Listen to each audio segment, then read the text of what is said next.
Dando continuidade, vamos falar agora sobre o recebimento e validação de documentos dos clientes e de terceiros.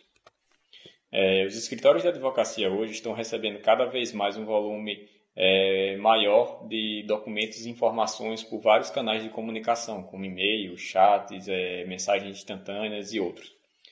Esse volume de informações que são armazenadas pelo escritório sugere uma responsabilização pelos documentos e por essas informações. Então, como fazer a gestão de tudo isso dentro do escritório? As recomendações são utilizar, por exemplo, para quem atua de forma digital, colhendo essas informações cada vez mais online, as recomendações são, a primeira, utilizar apenas um endereço de e-mail, no máximo 2, utilizar um canal de comunicação de mensagens instantâneas, ou no máximo 2, isso vai depender do volume de informações, do tamanho do escritório, tá? E sempre estipular os responsáveis com domínio exclusivo sobre esses procedimentos. Ou seja, então, a partir do momento que você delimita qual o endereço de e-mail, qual o aplicativo de mensagem e qual a pessoa responsável por colher todas essas informações, você já consegue delimitar todos os canais de entrada de informação no escritório. Assim, se você precisar se comunicar com alguém sobre o recebimento ou a omissão de determinado documento, como já vai existir um responsável com domínio exclusivo sobre esse procedimento, você já sabe a quem recorrer. Da mesma forma, no momento de identificar documentos. Então, você sabe que sempre os documentos eles são enviados por aquele e-mail em específico ou por aquele canal de comunicação de mensagens. E isso facilita bastante na hora de identificar e principalmente de dar segurança ao seu cliente no momento dele enviar uma informação através da internet, porque ele sabe que aquele é o canal oficial de comunicação, evitando assim que de repente o seu cliente possa vir a cair um golpe na internet, onde uma pessoa pode facilmente criar um e-mail falso em nome do escritório e começar a solicitar algumas informações dos seus clientes. Então, essas são 3 dicas aí, 3 recomendações já para garantir uma efetividade na segurança do recebimento dessas informações.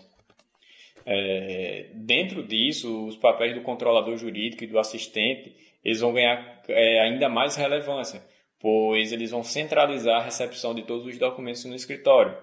E essa recepção de documentos é necessário que se definam critérios de qualidade na apresentação deles.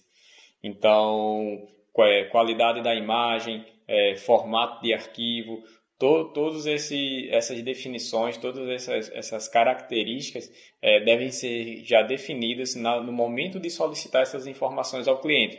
Dessa forma, quando você recebe essa documentação, fica muito mais fácil e ágil no momento, por exemplo, de um protocolo, onde você já tem todos os documentos nos formatos adequados aos sistemas do PJE, PROC e outros, já facilitando no momento do protocolo e da utilização desses documentos e dessas informações. Então, como vimos, definir a definição de até 2 canais exclusivos para a recepção desses documentos, a definição de 2 responsáveis para a recepção e gerenciamento dos documentos.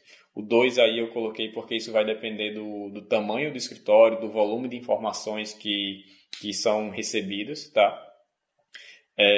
Um terceiro ponto também muito importante é a proibição de recepção de documentos por outros membros da equipe ou outros canais, salvo exceção de extrema urgência e necessidade. Então, como vimos, definir, escolher a pessoa responsável, a pessoa ou as pessoas responsáveis por sempre estar recebendo esses documentos. Agora, no entanto, salvo exceções de urgência ou necessidade, é claro que um outro advogado, um estagiário do escritório, ele possa receber para dar celeridade a isso. No entanto, sempre comunicando ao responsável pela pessoa que faz a curadoria desses documentos.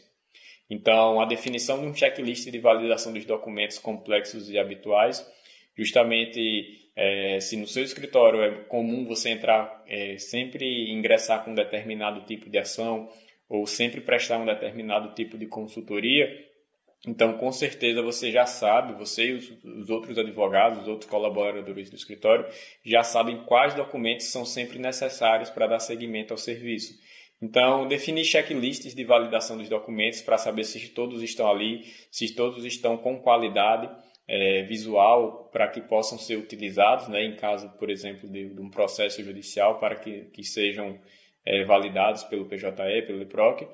E outra informação muito importante é que quando esses documentos não vierem, por exemplo, no formato desejado, deve-se utilizar um compactador, um editor de documentos, ou de PDF no caso, próprio e não gratuito desses em nuvem.